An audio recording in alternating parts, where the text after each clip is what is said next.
High court में जजिस तैनातियों का मामला हल। सदर मुमलिकत ने तमाम समरियों पर दस्तखत कर दिए। सदर ने लाहौर हाई कोर्ट में 10 एडिशनल जजेस, सिंध हाई कोर्ट के 3 एडिशनल जजेस की तैनाती और 1 एडिशनल जज की तौसीक की समरी की मंजूरी दे दी। इस्लामाबाद हाई कोर्ट में 3, पेशावर हाई कोर्ट के 4, बलूचिस्तान के 3 एडिशनल जजेस की मंजूरी। तैनाती की नोटिफिकेशन जारी। इस्लामाबाद हाई कोर्ट के जस्टिस अयाज शौकत, जस्टिस उमैर मजीद मलिक और जस्टिस शाहरुख अर्जुमन ने हल्फ उठा लिया। गुलाम सरवर, मोहम्मद अजमल खान जाहिद, आमिर अजम मलिक, शेरी इमरान, असद अली बाजवा, मोहम्मद अमजद परवेज, मनोर इकबार दोगल, फरहाद अली शाह, मोहम्मद उस्मान गनी, खालिद इब्न अजीज लाहौर हाई कोर्ट के एडिशनल जज तैनात। पेशावर हाई कोर्ट में justice Faraz Jamshed, justice Inamullah Khan, justice साबितुल्लाह Khan, justice Aurangzeb को मुस्तकिल करने का नोटिफिकेशन जारी। सिंध हाई कोर्ट में मोहम्मद हमायूं खान, सरेश कुमार, डॉक्टर शाहनवाज मेमन एडिशनल जज तैनात। एडिशनल जज जस्टिस तारिक महमूद बाजवा को मुस्तकिल करने और एडिशनल जज खालिद हुसैन शाहानी की मुद्दत में 6 माह की तौसीक करने का नोटिफिकेशन जारी। रऊफ अतादाद रोशन और अब्दुल क़य्यूम लाहड़ी एडिशनल जज बलूचिस्तान हाई कोर्ट तैनात कर दिए गए। तमाम जजेस ने हल्फ उठा लिया। सदर मुमलिकत ने सुप्रीम कोर्ट के जजेस की तनख्वाहों, अलाउंसेस और पेंशन को वफाकी आईनी अदालत की मसावी करने की भी समरी की मंजूरी दे दी। पाकिस्तान, सऊदी अरब और तुर्किया का दिफाई मुआहदा किसी मुल्क के खिलाफ नहीं। वज़ीर आज़म शहबाज शरीफ का इस्लामाबाद में तकरीब से खिताब। कहा कि दिफाई मुआहदा अमन और तरक्की के फ़रोग के लिए है। मशरक़ वस्ता में मौजूदा कशीदा सूरत हाल के खात्मे और ख़ित्ते में अमन की सूरत हाल की उम्मीद है। पाकिस्तान, सऊदी अरब और तुर्किया मिलकर ख़ित्ते में अमन के लिए किरदार अदा करेंगे। मक्का दिफाई मुआहदा ख़ित्ते में अमन और इस्तेकाम के फ़रोग का ज़रिया बनेगा। पाकिस्तान को आलमी सतह पर इज़्ज़त और वक़ार के साथ खड़ा करना हमारा मुश्तरका मकसद है। पाकिस्तान की तामीर और तरक्की में अक़लियती बिरादरों का किरदार काबिल तहसीन है। वज़ीर आज़म ने अखबार इजलास से खिताब में कहा कि कस्टम्स बांड डोजियर हाउसेस में भी किसी बेज़ाब्ती की गुंजाइश नहीं। मुल्क भर के कस्टम्स वेयर हाउसेस का 3 साल का आज़ादाना थर्ड पार्टी ऑडिट कराने का फैसला। गैर कानूनी सरगर्मी में मुलव्विस एहलकारों के खिलाफ कानून के मुताबिक सख्त कार्रवाई करने की हिदायत।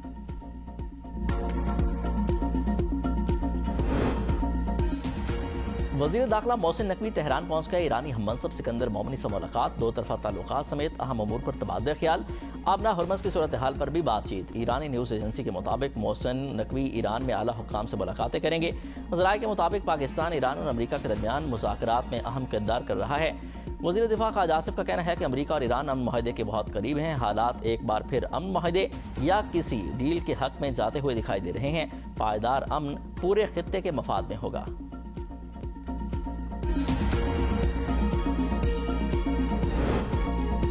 ईरान अपनी आज़ादी, वक़ार और नज़रियात के दिफा में मजबूती से खड़ा है। रहबर इनकलाब ने दुश्मन की साजिशों का मुकाबला करने के लिए कौमी इत्तेहाद और यकजहती बरकरार रखने पर जोर दिया। ईरानी सदर मसूद पज़ेश्कियान की सुप्रीम लीडर मुज्तबा खामनाई से 7 घंटे तवील मुलाकात के बाद गुफ्तगू। कहा कि मुलाकात में मुल्क को दरपेश अहम मसाइल पर तफसीली गुफ्तगू हुई। रहबर इनकलाब ने इत्तफाक किया कि कौमी इत्तेहाद को नुकसान पहुँचाने वाले बयानात से गुरेज करना होगा। अंदरूनी मुल्क इख्तलाफात हो सकते हैं, लेकिन बैरूनी दुनिया के सामने ईरान को एक आवाज़ में बात करनी चाहिए।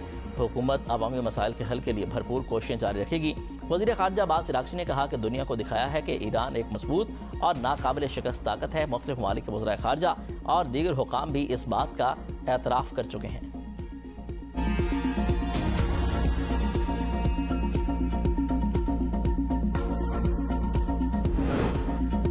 अमरीकी बहरिया ने अपना हुर्मस को बारूदी सुरंगों से साफ कर दिया। अमरीकी सदर डोनाल्ड ट्रंप की ओवल ऑफिस में सहाफ़ियों से गुफ्तगू। कहा कि इस वक्त अपना हुर्मस का कंट्रोल सिर्फ अमरीकी बहरिया के पास है।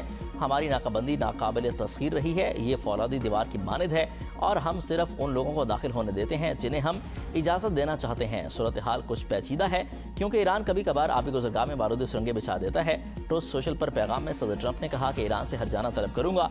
हरजाना ईरानी मुतालबात के जवाब में तलब किया जाएगा। ईरानी जंग में नुकसान का मुआवजा मांग रहे हैं। अगर वो मुआवजे का मुतालबा कर रहे हैं तो हम भी अमरीकी शहरियों और फौजियों की हलाकतों और जख्मियों के होने के एवज मुआवजे का मुतालबा भी करेंगे।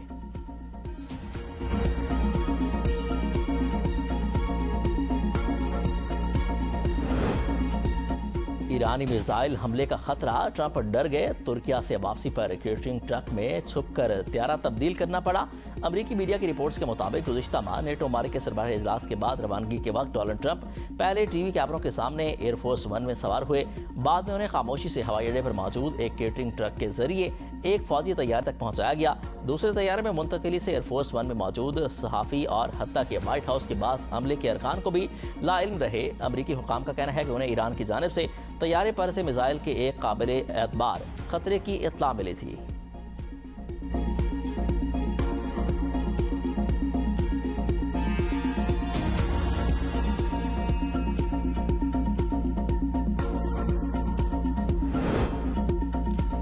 सुप्रीम कोर्ट के बाहर पीटीआई का एहतजाज। रजिस्ट्रार सुप्रीम कोर्ट की यकीन दहानी पर एहतजाज खत्म कर दिया। सलमान अकरम राजा ने कहा कि हमें आइंदा हफ्ते मुकदमात लगाने की यकीन दहानी कराई गई है। अब हम 13 और 14 अगस्त की दरमियानी रात को हकीकी आज़ादी के लिए दोबारा सड़कों पर निकलेंगे। पूरी कौम को कहता हूँ कि 13 अगस्त को निकलें। वज़ीर आला सोहेल आफरीदी का कहना है कि 27 सितंबर को लॉन्ग मार्च का फैसला अटल है। 20 लाख से भी ज़्यादा लोग इस्लामाबाद आएंगे। जो नौजवान इस बार निकलेगा आप सोच भी नहीं सकते। एहतजाज सिर्फ बानी पीटीआई के कहने पर ही अब मुलतवी हो सकता है। पार्टी से उनको निकालने का एक अमल है, उस अमल को अगर मैं इस्तेमाल करता हूं, मैंने एक तरह से दरगुजर से काम लिया कि पार्टी में इंतशार ना पड़े। वो अकेली नहीं है, उसके पीछे पूरा एक गिरोह है। मेरे पीछे इतने बड़े हाथ नहीं है सर कि मैं खान साहब के अकाउंट से अपने लिए ट्वीटें करूं। आप सलमान अकरम राजा साहब से पूछे कि मेरे सेनेटर बनने के बाद क्या इमरान खान साहब के सामने उन्होंने मुझसे माफी नहीं मांगी थी? उन्होंने मुझसे माफी मांगी और उन्होंने कहा कि मिशाल छोटी बहन है, गलती हुई है, आइंदा ऐसे नहीं होगा। पीटीआई में इख्तलाफात शिद्दत इख्तियार कर गए। सलमान अकरम राजा और मिशाल यूसुफजई खुलकर आमने सामने एक दूसरे पर इल्जामात की बौछार। सलमान अकरम राजा ने मीडिया से गुफ्तगू में कहा कि मिशाल यूसुफजई अकेली नहीं, उनका ग्रुप है, हकीकत सामने आ जाएगी। मिशाल यूसुफजई को सेनेट से फारिग करने का इख्तियार नहीं, दरगुजर किया वरना पार्टी में इंतशार हो जाता। जिस बात को माजी में हवा दी गई मैं उसे हवा नहीं दूंगा। मुझे नहीं मालूम कि मिशाल यूसुफजई को सेनेटर किसने बनाया। मिशाल यूसुफजई का सलमान अकरम राजा को दो टूक जवाब, कहा कि मेरे पीछे इतने बड़े हाथ नहीं कि बानी पीटीआई के अकाउंट से अपने हक में ट्वीट्स कराऊं। सलमान अकरम राजा ने अडियाला जेल में बानी पीटीआई के सामने मुझसे माफी मांगी और कहा कि मिशाल छोटी बहन है, मुझसे गलती हुई। अगर सलमान अकरम राजा पार्टी से निकाल सकते हैं तो निकाल दें। अगर उन्होंने ऑडियो लीक का इल्जाम मुझ पर लगाया तो बहुत गलत बात है।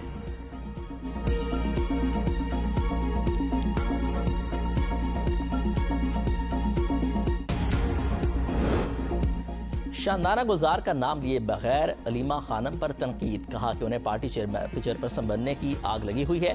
कुछ लोग खुद या अपने बेटों को पार्टी चेयरपर्सन बनाना चाहते हैं। वो लोग तहरीक इंसाफ में शामिल नहीं और पार्लियामेंट में भी नहीं हैं। दो ग्रुप चाहते हैं कि वो पार्टी पर कब्जा कर लें और बानी पीटीआई को माइनस कर दें। शानदाना गुलजार का पीटीआई रहनुमाओं पर करप्शन का भी इल्जाम।